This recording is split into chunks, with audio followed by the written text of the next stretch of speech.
నమస్కారం. SRK news కి స్వాగతం. ఈనాటి వార్తా విశేషాలు.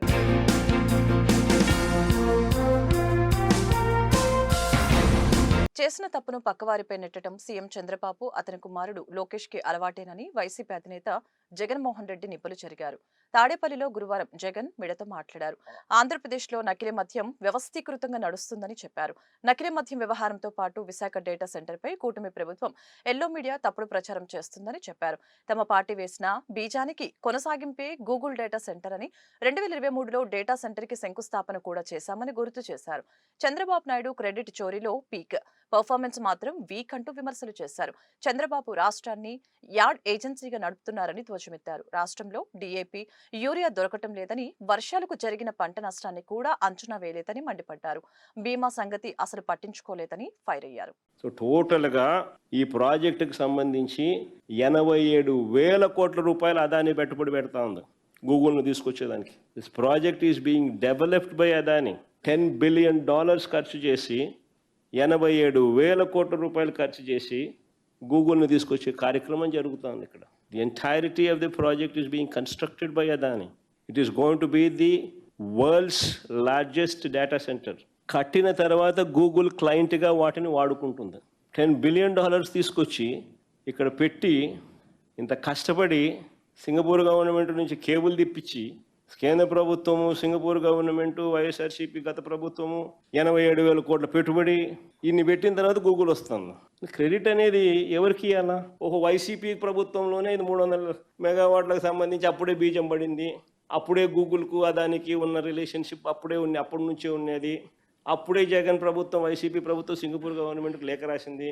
అప్పుడే కేంద్ర ప్రభుత్వం ఇన్వాల్వ్ అయ్యి, సింగపూర్ ప్రభుత్వం ఇన్వాల్వ్ అయ్యి, అదానీ ఇన్వాల్వ్ అయ్యి, వైఎస్ఆర్ ప్రభుత్వం ఇన్వాల్వ్ అయ్యి, ఇంతమంది ఇన్వాల్వ్ అయ్యి ఈ డేటా సెంటర్ను, గూగుల్ని ఇక్కడ తీసుకొచ్చే గొప్ప కార్యక్రమానికి బీజం పడింది అని చెప్పడానికి చంద్రబాబు నాయుడు హెసిటేట్ చేసినాడు. ఎందుకంటే క్రెడిట్ ఇవ్వడానికి ఇష్టంలా. సింగపూర్ విశాఖపట్నం 3,900 కిలోమీటర్లు. ఈ 3,900 కిలోమీటర్ల మేర వైజాగ్కు కేబుల్ వేయాలా. అదానీ డేటా సెంటర్ ఏర్పాట్లో భాగంగా ఈ కేబుల్ తీసుకొని రావాలి. ఇందులో కేంద్ర ప్రభుత్వం, అప్పట్లో వైఎస్ఆర్సీపీ ప్రభుత్వం, సింగపూర్ ప్రభుత్వం వీళ్ళందరూ ఇన్వాల్వ్ అయి ఉంటేనే, గూగుల్ వీళ్ళందరూ ఇన్వాల్వ్ అయి ఉంటేనే ఈరోజు ఇది జరుగుతూ ఉంది. చాలా ఇంపార్టెంట్ విషయం ఇది. ఇప్పుడు అంతా అయిపోయిన తర్వాత ఈయన సుందర ముఖార విందాన్ని చూసి గూగుల్ వచ్చేసినట్టుగా ఆయన బిల్డప్ ఇచ్చేసేయడము. వర్షాభావ పరిస్థితుల్ని అన్ని శాఖల అధికారులు సమన్వయంతో ఎదుర్కోవాలని గుంటూరు జిల్లా కలెక్టర్ తమీం అన్సారియా సూచించారు. వర్షాల నేపథ్యంలో డొంక రోడ్డు, మూడొంతెనలు, కంకరగుంట, ఆర్యుపి, బ్రాడీపేట తదితర ప్రాంతాల్లో గురువారం కలెక్టర్ ఆకస్మిక తనిఖీ నిర్వహించారు. ఈ సందర్భంగా వర్షాలు పడినప్పుడు ప్రజలు ఎదుర్కొంటున్న ఇబ్బందుల్ని స్వయంగా తెలుసుకున్నారు. పారిశుద్ధ్య సిబ్బంది చేపట్టిన సహాయక చర్యలను పరిశీలించారు. అధికారులు ఎప్పటికప్పుడు అప్రమత్తంగా ఉంటూ సహాయక చర్యలు చేపట్టాలని చెప్పారు.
ప్రభుత్వ మెడికల్ కళాశాలల ప్రైవేటీకరణ దుర్మార్గమైన చర్య అని వైసీపీ గుంటూరు నగర అధ్యక్షురాలు నూరి ఫాతిమా అన్నారు. ప్రైవేటీకరణను వ్యతిరేకిస్తూ వైసీపీ విద్యార్థి విభాగం గురువారం హిందూ కళాశాల వద్ద కోటి సంతకాల సేకరణ ప్రజా ఉద్యమం కార్యక్రమాన్ని చేపట్టింది.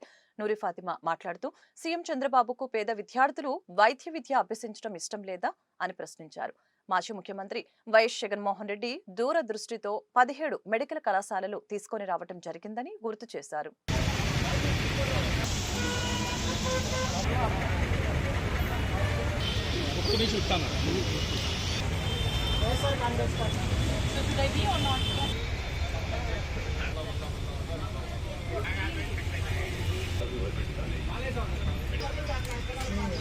ఉద్దేశం ఉందిగా చాలు.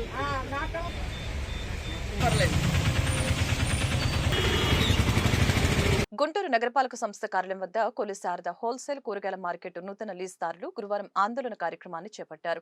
నిబంధనలకు విరుద్ధంగా బుడంపాడు బైపాస్లోని అక్రమ లేఅవుట్లో లక్ష్మీ నరసింహ హోల్సేల్ కూరగాయల మార్కెట్ నడుస్తూ ఉందని చెప్పారు. దీని ద్వారా జీఎంసీకి సంవత్సరానికి 3 కోట్ల నష్టం జరుగుతుందని అన్నారు. తక్షణమే ఆ మార్కెట్ ని మూసివేయాలని నూతన లీజుదారులు డిమాండ్ చేస్తున్నారు.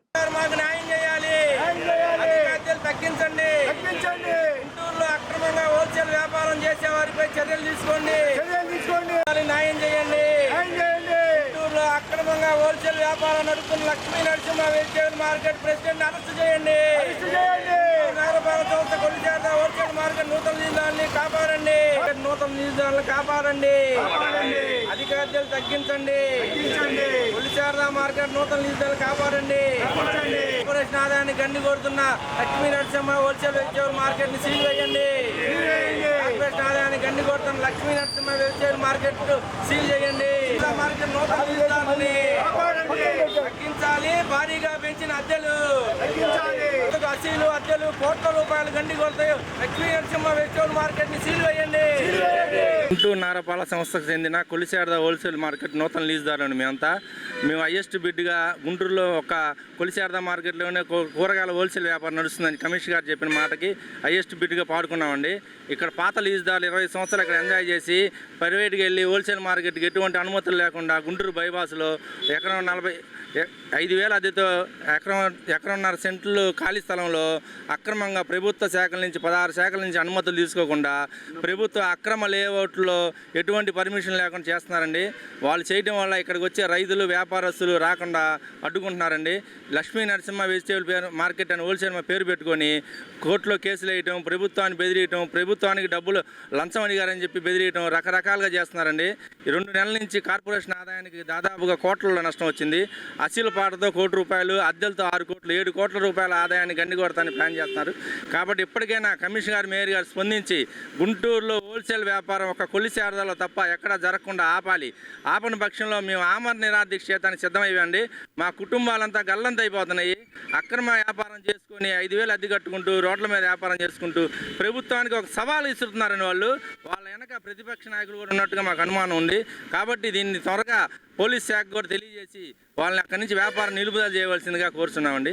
All India Christian youth association వ్యవస్థాపకులు గోళ్లమూడి రాజసుందరం బాబు అధ్యక్షతన గురువారం ఫిరింగపురం మండలం పాస్టర్ ఫెలోషిప్ సమావేశం జరిగింది. శాంతిపేట బేతేలు ప్రార్థన మందిరంలో జరిగిన ఈ సమావేశంలో fellowship vice president Sheikh Madar మాట్లాడారు. క్రైస్తవుల రక్షణ కోసం ప్రత్యేక రక్షణ చట్టం చేయాలనే డిమాండ్తో ఈ నెల 30న చలో గుంటూరు కార్యక్రమాన్ని చేపట్టడం జరుగుతుందని చెప్పారు. ఉదయం 10 గంటలకు నగరంపాలెం 3 బొమ్మల సెంటర్ నుంచి కలెక్టరేట్ వద్దకు చేరుకొని మోకాళ్లపై ప్రార్థన చేయడం జరుగుతుందని అన్నారు. అనంతరం కలెక్టర్కి వినతి పత్రం సమర్పించి రెవెన్యూ కళ్యాణ మండపంలో సభను నిర్వహిస్తామని అన్నారు. మండల అధ్యక్షులు ఆనంద్ బాబు, కార్యదర్శి జాన్ బాబు, కోశాధికారి జోసెఫ్ తదితరులు ఈ సమావేశంలో పాల్గొన్నారు. ప్రపంచ క్రైస్తవుల ఐక్యత జయప్రదం చేయండి. చలో గుంటూరు కలెక్టరేట్ కార్యక్రమాన్ని జయప్రదం చేయండి. చలో గుంటూరు కలెక్టరేట్ కార్యక్రమాన్ని జయప్రదం చేయండి. చలో గుంటూరు కలెక్టరేట్ కార్యక్రమాన్ని జయప్రదం చేయండి. ప్రియులరా, ఈ నెల 30వ తారీఖున క్రైస్తవుల మీద జరిగే దాడుల విషయంలో ఒక చట్టం చేయాలని చెప్పి ప్రభుత్వాన్ని కోరుతూ 30వ తారీఖు గురువారం ఉదయం 10 గంటలకి గుంటూరు కలెక్టరేట్ దగ్గర మరి భారీ ర్యాలీ ఏర్పాటు చేయడం జరుగుతుంది. ర్యాలీ అనంతరము మరి రెవెన్యూ కళ్యాణ మండపంలో ఒక మీటింగ్ ఏర్పాటు చేయడం జరుగుతుంది. కనుక ఈ కార్యక్రమంలో మీరందరూ పాల్గొని దైవాశీర్వాదం పొందవలసిందిగా ప్రభుపేట మనం చేస్తున్నాం. దేవుని స్తోత్రం. మీకు అందరికీ వందనాలు. దైవాశీస్సులు. మేయర్ కోవెలమూడి రవీంద్ర అధ్యక్షతన గురువారం నగరపాలక సంస్థ అత్యవసర కౌన్సిల్ సమావేశం జరిగింది. నార్ల వెంకటేశ్వరరావు ఆడిటోరియంతో పాటు పలు కీలక అంశాలపై చర్చించారు. పీపీపీ పద్ధతిలో అభివృద్ధి పనులు కట్టబెట్టడాన్ని వైఎస్ఆర్సీపీ సభ్యులు వ్యతిరేకించారు. 100 కోట్ల రూపాయల విలువైన ప్రజల ఆస్తిని ప్రైవేటు వ్యక్తులకు దారాదత్తం చేస్తున్నారని విమర్శించారు. దీంతో అధికార ప్రతిపక్ష సభ్యుల మధ్య వాగ్వాదం చోటు చేసుకుంది. అదేవిధంగా commissioner police Srinivasulu deputy mayor diamond Babu మధ్య మాటల తూటాలు పేలాయి. అనంతరం మెజారిటీ సభ్యుల ఆమోదం మేరకు మరికొన్ని పనులకు ఆమోదం లభించింది. వ్యతిరేకం కాదు అధ్యక్ష, ఇక్కడ గుర్తించాలా. నేను ఫస్ట్ నా స్పీచ్ లో ఫస్ట్ ఏమన్నానంటే, దురదృష్టం 25 సంవత్సరాలు మరి ఇంతమంది నాయకులు 3 గవర్నమెంట్లు వచ్చి నేను పోయినా కానీ దాన్ని చేయలే. దురదృష్టం నేను అన్నాను. దాని అర్థం ఏంటంటే మనం చేసుకోవాలనే దానికి వ్యతిరేకం కాదు. నేను అనేది ఏంటంటే మన దగ్గర మన చేతులు 500 కోట్ల రూపాయలు ఉన్నప్పుడు 1% ఒక 5 కోట్ల రూపాయలు పెట్టి ఒక 5 కోట్లు 6 కోట్లు పెట్టేసేసి దాన్ని కన్స్ట్రక్షన్ చేసుకుంటే బాగుంటుంది. ఇది ఒకసారి పునరాలోచించి, ఇప్పుడు ఒకవేళ వాళ్ళు మెజారిటీ పీపుల్ మేము కావాలనుకున్నారంటే మేము ఉద్దేశించదు, మేము తక్కువ ఉంటే మేము ఎక్కువ ఉంటే మేము అది కాదు. మేము దీనికి వ్యతిరేకం కాదు అధ్యక్ష, మళ్ళీ చెప్తున్నాము. కానీ ఏంటంటే మనకి ఎఫర్టబుల్ అధ్యక్ష, మన చేతుల్లో డబ్బులు ఉన్నప్పుడు మనం లోన్కి ఎందుకు పోతాం అధ్యక్ష? వాళ్ళ దగ్గర ఎందుకు పోం కదా అధ్యక్ష? మన చేతిలో డబ్బులు ఉన్నాయి. సోదరులు సభ్యులు చెప్పారు కరెక్టే, మనకు చాలా అవసరాలు ఉన్నాయి. మన గుంటూరు డెవలప్మెంట్ చేసుకోవడానికి చాలా అవసరాలు ఉన్నాయి. కానీ అధ్యక్ష ఇక్కడ గుర్తుపెట్టుకోవాల్సింది అధ్యక్ష, if it is project belongs to government, ఈ రోజున మనం వెంకటేశ్వర విజ్ఞాన మండపం చూసినట్టయితే ఈ రోజు అంత సెంట్రల్ ప్లేస్ లో 25,000 రూపాయలకి మనకి ఇస్తున్నారు అధ్యక్ష. మన ప్రభుత్వ ఫంక్షన్స్ అయితేనేమి ప్రైవేట్ ఫంక్షన్స్ అయితే ఎవరు చేసుకున్నా కానీ 25,000 అంత చక్కని ప్లేస్ లో అంత సెంట్రల్ ప్లేస్ లో ఉంది అధ్యక్ష. అదేవిధంగా ముస్లిం మైనారిటీ ఫంక్షన్ హాల్ ఉంది అధ్యక్ష, 15,000 రూపాయలు అధ్యక్ష. అదే రేపు ఏ ట్రస్ట్ అయినా ఎవరైనా కానీ, ఇప్పుడు నాకైతే తెలియదు కానీ పెద్ద వెంకటరెడ్డి గారు సభ్యులు చెప్పినట్టుగా 50,000 70,000 వసూలు చేస్తున్నారంటే ఇండైరెక్ట్ గా మరి జీవితాంతం ఇక్కడ 30 ఏళ్ళు 40 ఏళ్ళు 50 ఏళ్ళు కూడా సామాన్యుడికి అందుబాటులో లేనట్టే కదా అధ్యక్ష. అది సభ్యులందరూ కూడా మన అందరం కూడా మనం టోటల్ గా రిప్రజెంట్ గుంటూరు మొత్తానికి రిప్రజెంట్ చేస్తున్నాం. ఇక్కడ అది యూటిలైజ్ చేసి యూజ్ చేసేది ఎవరంటే గుంటూరు సభ్యులు. పేదోడు కూడా అందుబాటులో ఉండేటట్టు ఉండాలంటే ఇది మున్సిపల్ కార్పొరేషన్ కన్స్ట్రక్ట్ చేస్తే 6 కోట్ల రూపాయలు పెద్ద లెక్కలేదు కాదు అధ్యక్ష. 6 కోట్ల రూపాయలు దాన్ని మనం ఇంకో విధంగా కూడా సంపాదించవచ్చు. దాని చుట్టుపక్కల ఏదన్నా కమర్షియల్ ప్లేసెస్ పెట్టేసేసి దాని మీద కొన్ని అడ్వాన్స్ తీసేసుకొని దాన్ని చేసుకొని కూడా మనం కొంత రికవర్ చేసుకోవచ్చు అధ్యక్ష. ఇందులో మేము సెంట్రల్ నిజంగా బాధాకరమైన విషయం, అంత మంచి ప్లేస్ అంత సెంట్రల్ లో ఇంతకాలం ఇంత దుర్భర పరిస్థితిలో ఉన్నదని మేము బాధపడుతున్నాం. కాబట్టి ఇదొక్కసారి ఆలోచించండి, ఆలోచించి మంచి మేమేమంటే ఎన్నో చేస్తున్నారు, ఎన్నో చేసిన దాంట్లో కాదు. ఇది పార్టీలు ఏదో మీరు మంచి చేస్తుంటే మేము వ్యతిరేకించడం, మేము చేస్తున్నామంటే మీరైతే ఇది కాదు అధ్యక్ష. నేను మళ్ళీ చెప్తున్నాను, ఒక్కసారి 6 కోట్ల రూపాయలు మనం పెట్టే విధంగా చేసినట్టయితే గుంటూరులో ఉన్న సామాన్యుడు కూడా 10,000కో 15,000కో 20,000కో జరుగుతాయి. టూరిజం పాలసీ గైడ్లైన్స్, టూరిజం పాలసీలో పీపీపీ మోడల్కి ఆల్రెడీ గైడ్లైన్స్ ఫైనలైజ్. ఆ గైడ్లైన్స్ని అనుసరిస్తూ ఆ గైడ్లైన్స్ని ఫాలో అవుతూ మీరు రైజ్ చేసినటువంటి క్వశ్చన్స్కి ఆన్సర్స్ పంపించండి అని చెప్పి మళ్ళీ మాకు 29/7/2025 గవర్నమెంట్ నుంచి ఒక మెమో వచ్చింది. ఈ మెమో వచ్చిన తర్వాత దీని మీద అన్నమయ్య సేవా సమితి వాళ్ళతో సిరీస్ ఆఫ్ మీటింగ్స్ కండక్ట్ చేశాం. అట్లనే గౌరవ మేయర్ గారు, గౌరవ ఎమ్మెల్యే గారు, అట్లనే కార్పొరేటర్స్ కొంతమంది దీని మీద కూర్చున్నప్పుడు ఇదన్నీ కూడా ప్రొఫెషనల్గా ఉండాలి, వీటన్నిటి కౌన్సిల్ ఇవ్వాలంటే అందుకని చెప్పేసి మనం AP urban infrastructure asset management limited under government of AP undertaking వారికి మనము పడమడి చేసుకోవడం జరిగింది. దాని ప్రకారం వాళ్ళు ఎగ్జామిన్ చేసి మొత్తం tourism policy, finance department conditions వీటన్నిటిని కూడా ఎగ్జామిన్ చేసి మనకి కన్సెషన్ అగ్రిమెంటు డ్రాఫ్ట్ ఇచ్చారు. This is only draft. ఈ డ్రాఫ్ట్ని మనము ఈరోజు ఆమోదం కోసం పెడుతున్నాం. ఈ డ్రాఫ్ట్లో ఉన్న కంటెంట్ ఏంటంటే టూరిజం పాలసీ గైడ్లైన్స్ ఏం చెప్తుంది, టూరిజం పాలసీ గైడ్లైన్స్ PPP మోడల్ని మీరు ఎగ్జామిన్ చేయమన్నారు, దాని ప్రకారం డెసిషన్ తీసుకోమన్నారు. కాబట్టి అది ఏం చెప్తుందంటే మన ల్యాండ్ కాస్ట్ ఏదైతే ఉంటుందో SRO వాల్యూ మీద 1% ల్యాండ్కి లీజు ఫిక్స్ చేయండి, ఫస్ట్ కండిషన్. సో ఆ విధంగా చేస్తే మనకి SRO వాల్యూ ఎంత ఉంది అక్కడ? SRO వాల్యూ మొత్తం 35,000 ఉంది పర్ స్క్వేర్ యార్డ్. 35,000 తీసుకుంటే 4,888 స్క్వేర్ యార్డ్స్కి 17,10,94,000 వచ్చింది వాల్యూ. దీంట్లో 1% అంటే 17,10,940. ఇది ల్యాండ్కి లీజ్ కింద డిసైడ్ చేయాల్సింది. ఇది ఎవ్రీ 3 ఇయర్స్కి 5% చొప్పున ఎన్హాన్స్ అవుతుంది ఈ అమౌంట్, అప్ టు 33 ఇయర్స్ వరకు. ఈరోజు నగరపాలక సంస్థలో అత్యవసర సమావేశం అని చెప్పని మీటింగ్ కాల్ఫర్ చేశారు. అత్యవసర సమావేశం అంటే చాలా ముఖ్యమైనది, నగరానికి ఎంతో ఉపయోగకరమైనది అనేటువంటి ప్రజలకి.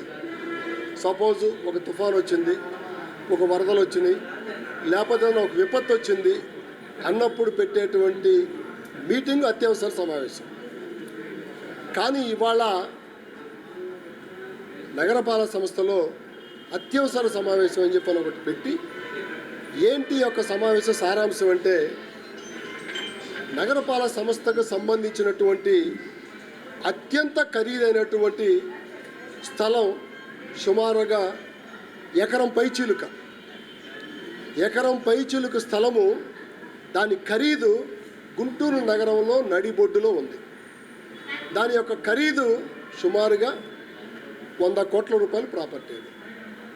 100 కోట్ల రూపాయల ప్రాపర్టీని నగరపాలక సంస్థ గతంలో ఒక ఆడిటోరియానికి కొంత మేరకు నిధులు సమకూర్చి సుమారుగా ఒక దశ దాకా దాన్ని తీసుకొచ్చినటువంటి పరిస్థితి.